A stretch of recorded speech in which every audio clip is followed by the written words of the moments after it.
Hello, everyone. Welcome to Hermitage Conversations, and I think you know both of us. Cunda And that's Nisabho. Venerable Nisabho. It's good to be with you all tonight, and we're at the Hermitage. We're going. We were just talking about our retreat, and it doesn't feel that different though. It's just been just the whole idea of being here has just been a big retreat for us. So it's really much quieter than anywhere else I've been, Yeah. almost ever. Yeah. So, And I think in a sense the pandemic has afforded that quite a bit, but also just sort of determining this as a quiet time. We just lost our feed up there. which has been it's been a blessing though to have the time to practice really. Yeah, it's just been really such a lovely time. We talk about that. So I hope all of you are also trying to bring retreat into your lives, bring a time that you can find, some quiet time in your lives. You're not so busy, and it's sort of there's not so many positive things about the pandemic, but just needing more social distance and sort of being required to stay at home a bit more. I would doubt that other than people in the medical field that there are those who are more socially engaged and busier in their lives. So it's just a really nice time to at least for those of us who can and who have the privilege to do so is to spend a lot of quiet time and some alone time. Great pause, kind of. So hopefully that's been a bit beneficial in this time that hasn't really been much of a benefit for humanity in general. But we can rejoice in that kind of quiet that we've had. So restrictions, I think a lot of people talk about restrictions as being a problem for themselves in terms of a lot of the things that we're seeing is sort of the social strife around the world is like the feeling of being not free or too restricted, but restrictions have their benefits. And also I think as practitioners, it's like the resources we have to bring to bear on this situation are, I think it'd be so much harder without those abilities, like just to sit by ourselves. That's, for a lot of people, that's kind of the worst thing. Yeah, absolutely. Having the Dhamma is something that's just an enormous benefit. And also we can, for the most part, there isn't an enormous, like world war going on or,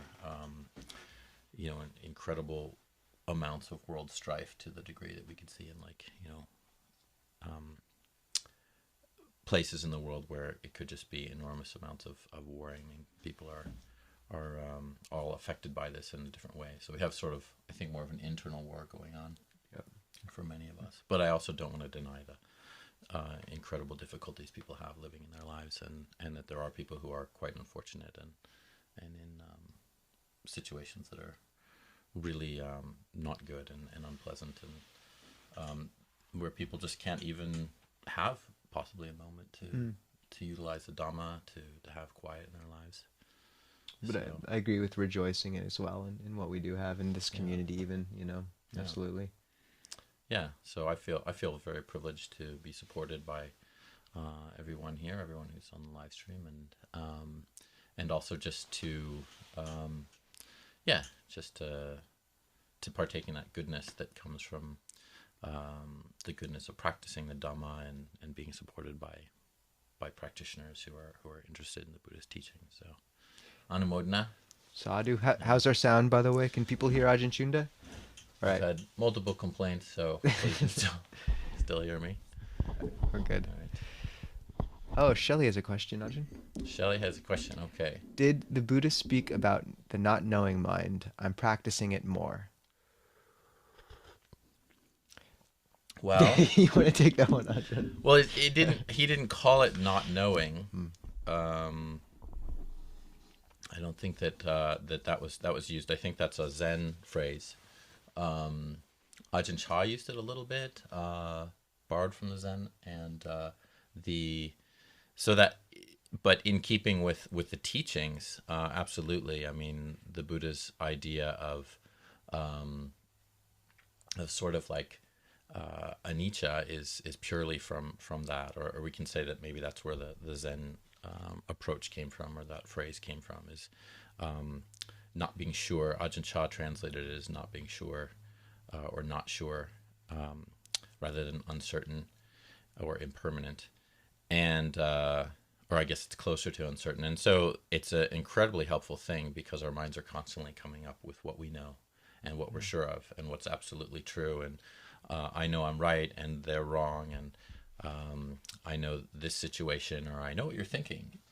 And that sense of just the fact is we often just don't know. We don't know sometimes even our own thoughts or our own ideas of how we take a view on something. We might think I would be this way in a particular situation, but then we're not. We're completely different. And so most of everything that we engage with is from an unknown, but we purport to know it. And so it's quite helpful to bring that up, Shelley, and to practice that as much as you can. Agree. What are your thoughts about that? Yeah, I agree, Ajahn. I think also the Buddha spoke about, 4 bases of clinging. So essential desire, precepts and practices, self-view, and then views. And ditthi is the Pali. And I find that, the not knowing mind is effectively what those sort of views are these, for me, these sort of crystallizations over the top of experience, which really, the not knowing mind, when people talk about that, usually there's this implication of receptivity and bare awareness. And, I think that those views that usually crystallize over our experience of life are what keep that from the forefront. But also that, that term, as it's used a lot in the West, is like this pure receptivity to experience, may not be completely, if it's used in that context, it might also not be always skillful in terms of, the Buddha did speak about, the first noble truth is to comprehend dukkha. And sometimes that does involve just really looking at what experience, what our suffering is. And he also spoke about taints that were abandoned just by seeing them. So really just seeing an experience, but also that right mindfulness in the Buddhist path is bringing all 4 truths to bear on our experience. So just to say that there is the just knowing mind might not always be, if used in that context, skillful. Like sometimes one does have to, bring a certain framework to experience, and that's the 4 noble truths of like, is this a situation I want to engage in or pull back from? So I think as you're referencing it, Ajahn, like this understanding of anicca, impermanence, like that's always like, or most of the time quite skillful. But I know sometimes it's used in a much more vague fashion, and maybe that's not always in keeping. What are your thoughts? Well, yeah, I think the idea of anicca is sort of to combat that sense of just the fact that many of us suffer from thinking we know everything, and that I like that term mansplaining, or the idea of Monksplaining. Like, we have that too. Yeah, we have that too. That can come up in monasteries a lot, where people just spend a lot of time explaining what the right thing is to do or how the right way is to be, and so, sometimes the junior senior thing, where the idea is the junior monk's supposed to just listen to the senior person, even if they think they're not, they're kind of full of it, and they're just practicing patience. But that's one of the ways that we're trying to point out, is just for everyone to see that in ourselves, is that we have this tendency to believe we know, can predict things, can predict the future, and it's just not very helpful. But there are things that we can know. So it's not then saying there are things that we don't know everything. And so the Buddha actually is pointing us in the direction of, well, what can you know, is what you're talking about. So for example, using that framework of the Four Noble Truths, this is how we can understand dukkha, and we can see the cause of it. We can see how we're actually causing ourselves suffering, and then how we can relinquish that, how we can let go of that, and realize the end of suffering. And he showed us what we can know as well as the path. He had also a lot of, as you're talking about, the sense that we have to be careful along that way, because we can become overconfident in what we believe we know, and kind of dilute it a little bit in terms of our belief in what we've sort of attained. So there's a carefulness that has to be sort of touching, or always kind of touching into, being heedful, being careful with what it is that we're doing, and where we're directing our minds.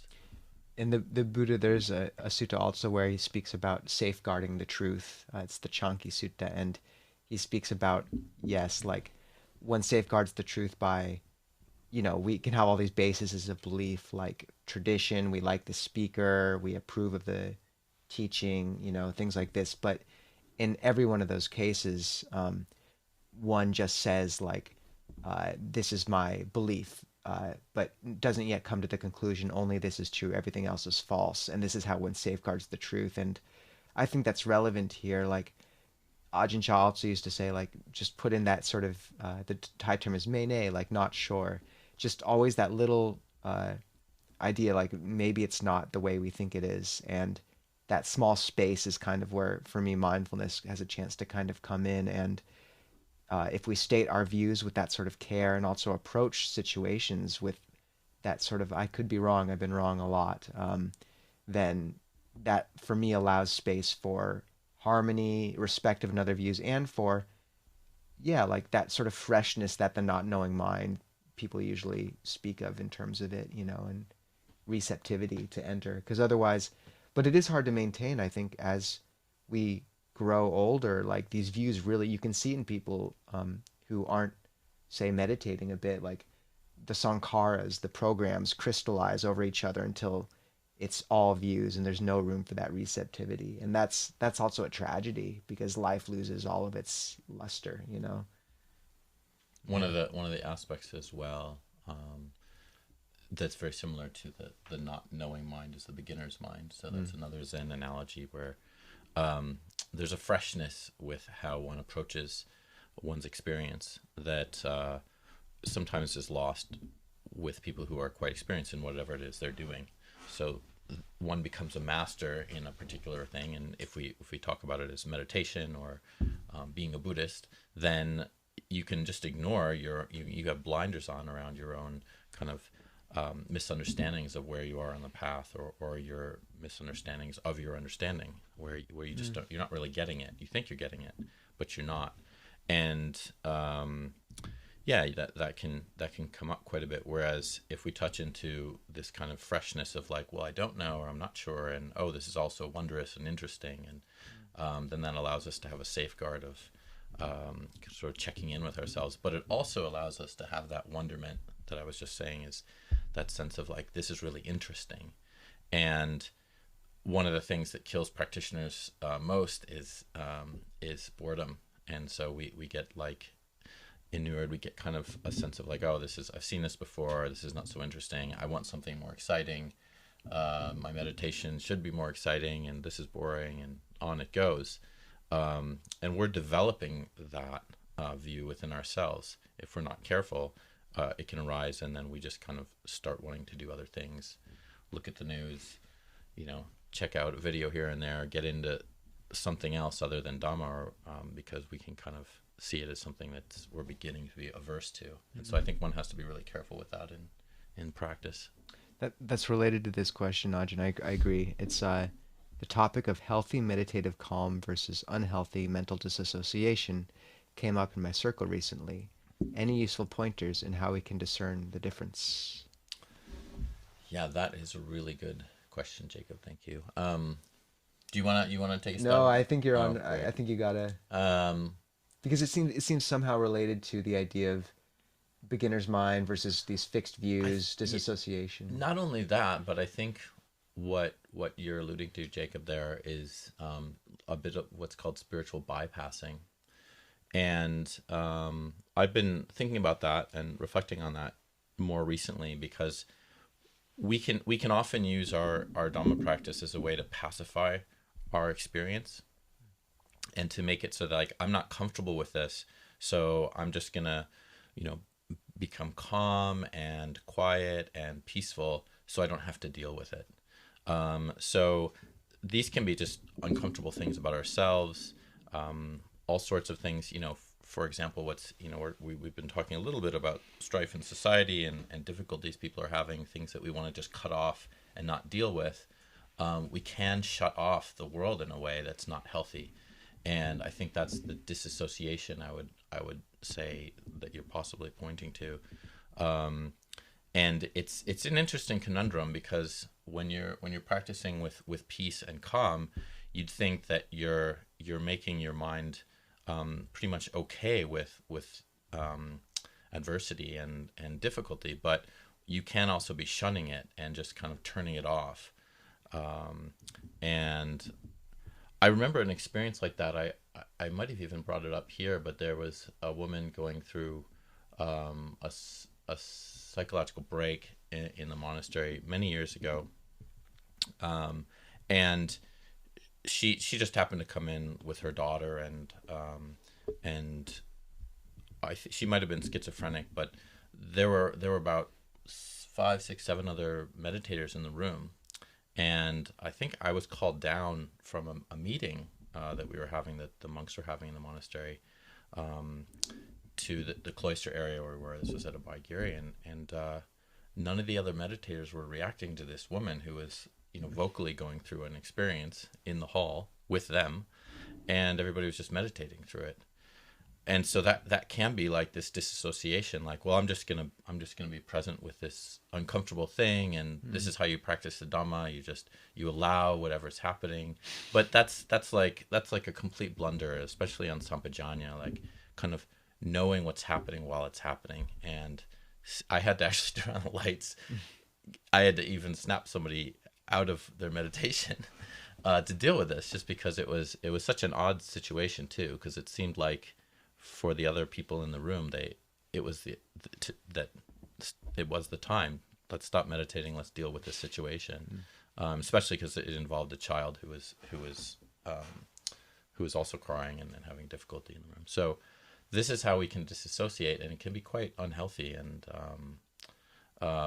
perplexing, like how it can happen too. Because you, from me coming down and seeing that situation, I was like, how could this be possible? But I could see also like that disassociation occurring in the moment, where it's just like, well, I'm having a pleasant meditation, and it doesn't seem like somebody's like dying in the back of the room, or like they're not gonna kill themselves maybe, but it seems okay. And so sometimes we have to do things like stop meditating. No, I agree, Ajahn, and I think we can get quite off the path in that way, actually, and this is a big problem, I think.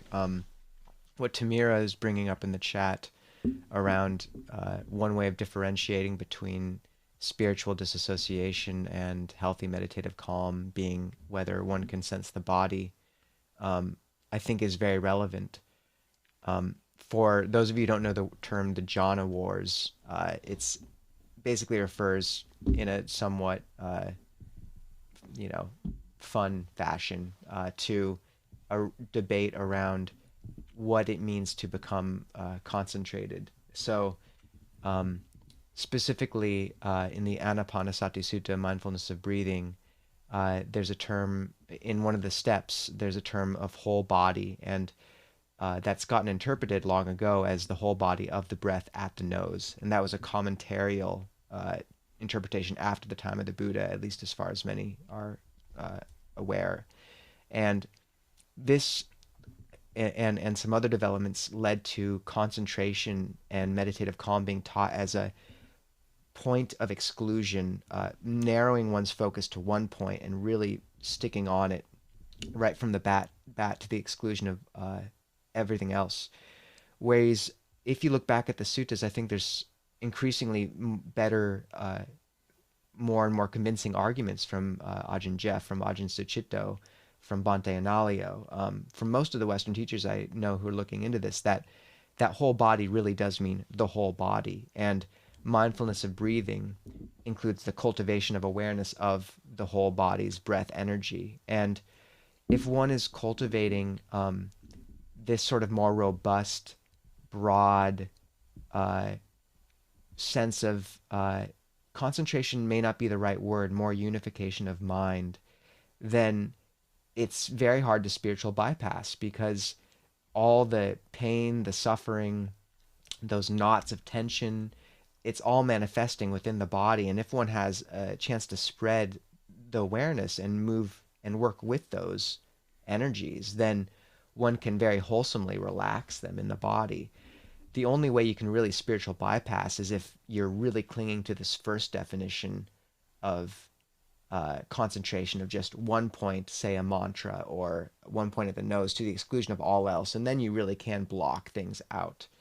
But my sense is that if you're cultivating this wider awareness, it's much more conducive to a receptivity, and it's very wholesome in that way. And not that once one gets calm, there isn't a centering sometimes at one point, but that it involves the whole body in this way too. So I think that's a good way of differentiating to some extent. And just to say, like, back in the time of the Buddha, you think about someone being in the forest, and that sort of sense of concentration of just you're aware of everything around you in a very receptive way, and only when you notice something out of the ordinary does your attention narrow. That's a whole different idea of, presence of mind, in the sense of unification of mind, than sort of the one point thing. And I'd say it's very hard to spiritual bypass if you're in a state like that. Yeah, I think Lumpur Sumedho's famous quote around that is the point that includes rather than the point that excludes. So we often talk about one pointedness, and there's this Malaysian monk who I was in contact with a few years ago. He's fairly well known over in Malaysia, who wrote a book about this, and had a lot of it was a really good book actually, in terms of just how much he brought in terms of other teachers and the suttas around what it really means to be concentrated. And one of the better words that I like is the word collected. So if we're talking about concentration, it's more like the mind is collected around sort of wholesomeness, or a wholesome state. And so you've kind of brought in all these factors that are quite helpful for the mind to be at rest, to be peaceful, to be very clear, and to be pointed, but it's not excluding. And that's what collecting is more, rather than the word concentration, which is this sense of like you kind of think about your brows are furrowed and you're really, you're working hard to force the mind into this, this very narrow sense of what focus is, rather than something that's collected and includes our experience. That's what's sort of important, rather than excluding. And that excluding is similar to what I think Tamira is talking about when we're talking about including our whole body. But also, I just want to address what Sumna wrote, which was about when we engage, sort of the litmus test of that is, can we engage by staying equanimous? And that's very important. That's a very important attribute of how measured our mind is can we maintain equanimity when we're engaging? And it's possible. It's possible to be active and to be equanimous, but it's not easy, and we do need points of resting as well. So some people claim that there's no use to meditation at all. You can just maintain that state. I kind of see it as like, well, if you need to recharge a battery, you just can't run that battery down to empty all the time. You do have to recharge it. And quiet, peace, meditation, we do need to usually sit down or do some, be in some posture that's going to give us some calm. And I don't think it's very easy to be just active all the time. But if we can come from a place of calm and equanimity, then we can meet then adversity in situations where where we're with another person or a situation, and we are quite collected, and we're seeing through the eyes of Dhamma rather than through the eyes of the world. Mm. Yeah, I think Longpo Suchito says with trauma, don't go in until you can stay out. Like, in terms of this stuff does come up and you don't always have a choice, but in terms of intentionally approaching it, and it speaks to what you're referencing, Ajahn, too, in terms of like the world, like going into that and engaging, it's good to remember like this stepping back and sitting can be our resting and our recharging of batteries, and that's what determines whether we're ready to approach the world again. If we have that center, Ajahn Amaro compares it to sharpening a knife. Like if we're just constantly engaged with the world with no stepping back, it's like the angle's too sharp and the blade becomes dull. But if you're sort of just sitting with no interaction with the world, it's the angle's too shallow and the knife doesn't become sharpened, and the knife is here as, wisdom. So finding that proper balance, and I think you can also take that recollection into the meditation too. Like you do need a place to retreat in, say, the body or the meditation, or say a metta, loving kindness practice, where you can step away from that pain. But if you have that, and if you are cultivating this sort of brighter body awareness, then I think you can approach even these harder things. And I think cultivating that glow in the heart associated with metta is very helpful, especially towards oneself. Like we really do forget that and sort of direct it outwards, and it can just be a meaningless exercise unless you realize, like, especially in a case like this, that it's maybe we're going through a lot of difficulty. Yeah, and I think one of the things that when people were talking originally about the disassociation is sometimes how people just think about their Dhamma practice as therapy for themselves, and like I brought up like the better mood therapy, or the how to feel better, just so I can feel pleasant, and I think in general we have to be quite careful around that sort of therapeutic model, because that's not what Dhamma practice is for. It's one of the benefits is you feel good. One of the benefits is that you do have peace and calm and clarity come to the mind. But this is all so that we can really see clearly dukkha, suffering, not avoid it, but actually be present with it, be clear with it, see how it's pervasive. It's really a part of almost everything that we're doing. For example, if you have happiness, you say, well, that isn't happiness good? And it's yes, but we still want it. We're still chasing after it. We're still trying to get it when it disappears. So there's still that dukkha that comes when it goes away. And so that it's not just a therapeutic tool, so that we become like just like we're feeling good and happy all the time. It's more like a real transcendence through our own inability to perceive suffering as something that's just and something that's part of our life, but then we can also transcend at the same time. So we can be released from it, because we see that our own desires are what are kind of getting in the way from the fact that we don't have to always suffer. And when we see that clearly, then we can actually have sort of interventions with ourselves that don't always feel so great, that aren't always feeling like they're therapeutic. They can be quite painful, sort of cutting off one's desire. But that's where the end of the path leads, is to the realization of nibbana, and that's really why we're practicing, rather than just to sort of feel good. That relates to this, Ajahn, as well. What you're saying, the question around, like, Venerable Dhamma brought this up a little bit about how she works with her daughter and the worries, and that which knows the worries is not worried.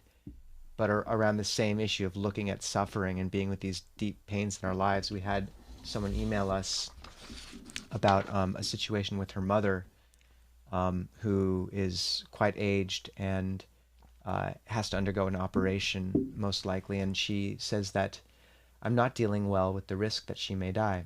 The only good thing about this is that I'm cherishing the moments with her and tolerating whatever she does. So we're living relatively peacefully by now. But when I'm alone, and even when meditating, imaginary scenes come to my mind, and I can't help feel an excruciating pain and suffering in the face of losing her. I understand that I'm feeling attachment in its maximum expression, and yet these strong emotions don't let me have any right view at all. Not only do I suffer from something that hasn't yet occurred, but all this has shown how unprepared I am to deal with my mother's death if she dies first. If you could please advise on the way to respond to these, my current fear, and prepare for an eventual loss, more skillfully, that would be appreciated. Ajahn? Well, I mean, sounds like she does have right view. I mean, do you want to? No, I want to. Yeah, I mean, this is a very excellent, really well written question, and yeah, it sort of hits to the heart. The fact is, most of us have a very special relationship with our parents, and no negativity towards any father, but there was a sort of humorous event which might be slightly off topic, but the Dalai Lama was asked about. He was talking about, I think it was Mother's Day, I can't remember what it was, but he was saying, that mothers are the most important, and something around them being the most important relationship, and the just the foundation of our lives. And somebody said, what about fathers? And he said, no, not the same. So, I also want to bring up that, the it's not necessarily true. I think a father can actually take on the mother figure role, and I think fathers are just as important. But I think with mothers, there is this kind of, there can be, or there is a tendency for mothers to have been pretty much, like they tend to be the ones who are the caretakers. They're the ones who feed us when we're young. Like, I mean, there's so many things that fathers do as well, but mothers just tend to take on that role of caregiving and nurturing, and there is a very strong attachment. I think it's hard to understate or sort of under like play or to not see how incredibly strong that is. So I think that this person who wrote, there's no misgiving or problem with this attachment. I think it's quite normal. And as you were talking about, Nisabho, with metta, it's important to be okay. It's okay to have this attachment, and one can work with it. And it is painful, and that's what seeing dukkha is really about. It's painful dealing with the potential loss of those who we love, and someone who possibly has meant the most important thing for us, our mother. That can be a very difficult thing to experience and to go through. It's also true that you don't know what's going to happen. So we get back to the anicca, that it's funny that most of us think of the most horrible possible situation that can happen, like my mom dies in surgery, and but we also kind of think, we don't think, oh my God, what would happen if she survived? And that's the other end. We don't kind of worry so much about the good aspects, but it'd be nice to not necessarily worry about it, but also bring it up as like, but what if she does actually do well? And so that's important to kind of bring up, that there's anicca in that your mother might die in surgery, but she might not. And also the fear that people have around what they think is going to happen, and even if that greatest fear is met, usually it's not as bad as one imagines. So usually we are able as human beings to deal with difficulties, extreme difficulties, in better ways than we thought we would. But it's the imagining of that, dealing with that causes us so much anxiety and fear. When we actually have to go through with things, we actually, it turns out that we can rise up, and we can deal with these incredibly painful situations quite well. even if they are painful. So I just want to say that I understand everything that was said, but from what you read and what was written here, it sounds actually like the person who wrote it is seeing things quite clearly, and I think just actually like referring to your own writing is quite good. I don't know if you need so much advice, but just to also apply metta in this situation towards your mom, wishing her well, but also wishing yourself well. And yeah, that's probably enough for me.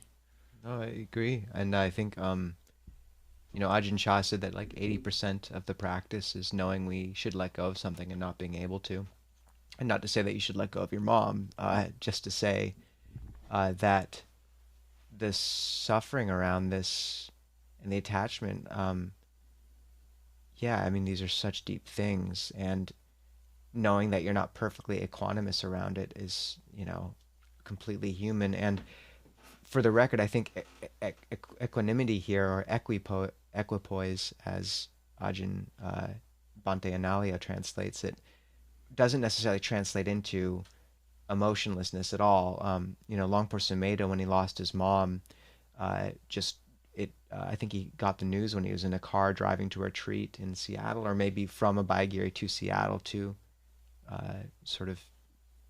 go to her funeral. But he cried for a good deal and just held the hand of the driver. So for me, there is this distinction to be made between the beauty and the paradox of Dhamma practice, is that as we step back from that white-knuckled attachment to someone, there's actually more room for genuine poignancy and a real valuing of that relationship.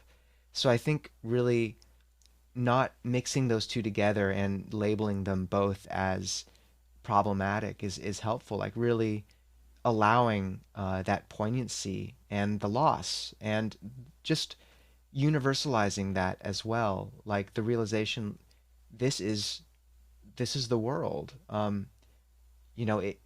We do lose everyone we love, and that is really brutal. And but at the same time, if we can let that move through us and be with it and really honor it through, say, being with it in meditation instead of just blocking it off or running from it as so many people do, or drowning it in stimulus, then it becomes a tool that can soften, that can change us, that can lead us to a greater love than just that relationship.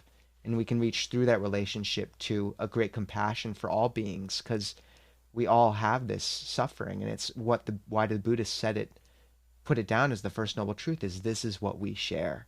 And if one can really cultivate metta towards oneself and acknowledge how difficult this is, then I think there's the potential of letting go of that white-knuckled clinging a bit and experiencing the poignancy, and also reaching through this to something greater. And that when we allow ourselves to feel like that, the heart takes a beating, but that softening of the heart is also what allows it to become a tool of compassion in the long run.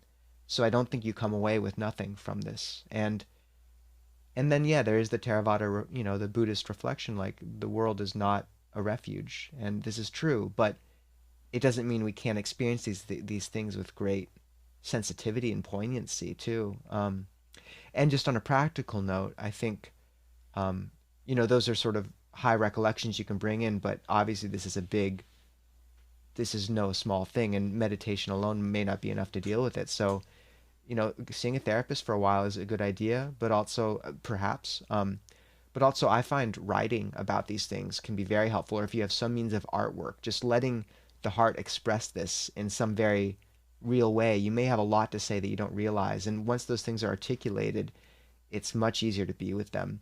And then just talking it over with her, like really sharing your fears, talking about her death, if she's okay with that, and if you feel it's appropriate, it may really help to bring that up. I heard a story of one man who was having a lot of fear over his mother's dying from cancer, and they ended up she threw her own funeral before she died, had a big, like a party.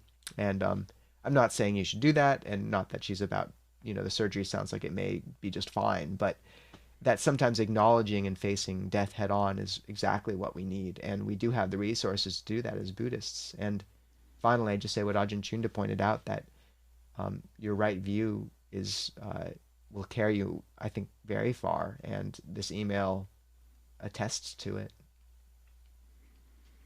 Yeah, one of the things that it seems that there's a recognition on is that care, and so I want to encourage that, seeing clearly that there's a.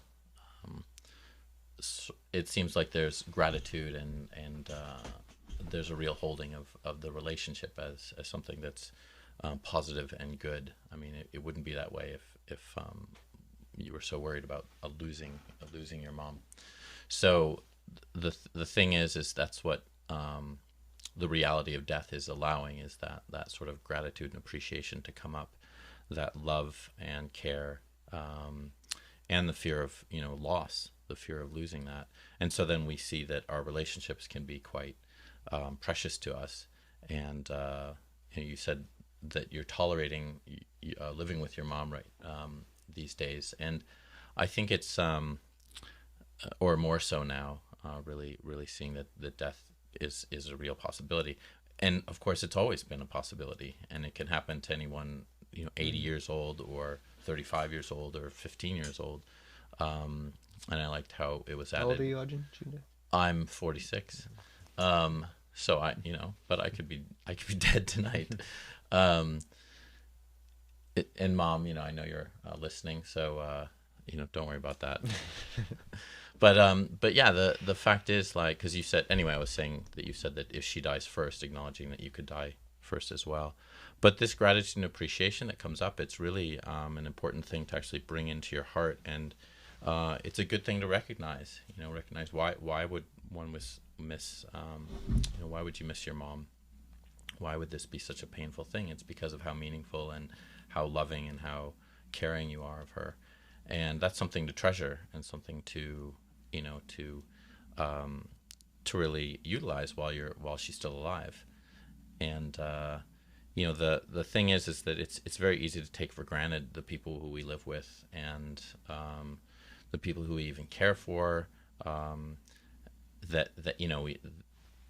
It's very easy to just not see that this is a special relationship, or it's normal to think that time's just going to last forever. There's not going to be much of a change, because there hasn't been.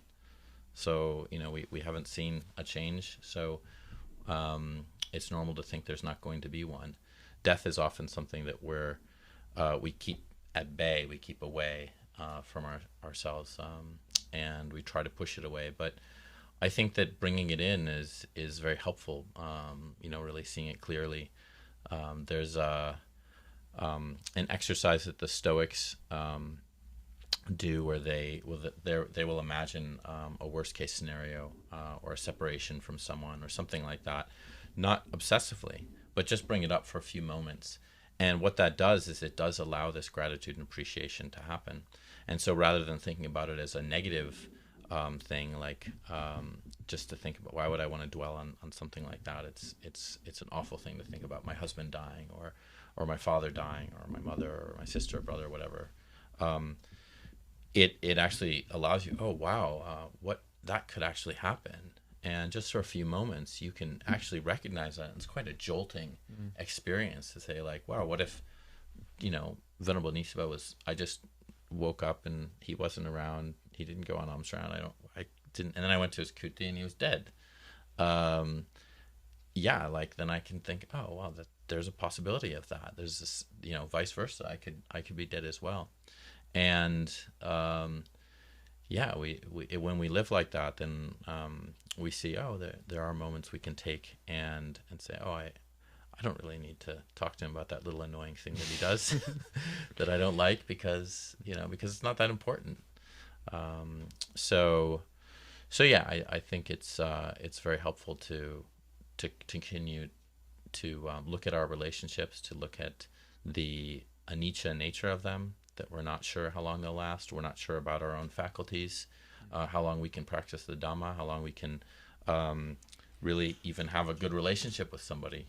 We think that it's our relationship's not so great, but wait till it gets a lot worse, and then and then you treasure what you had.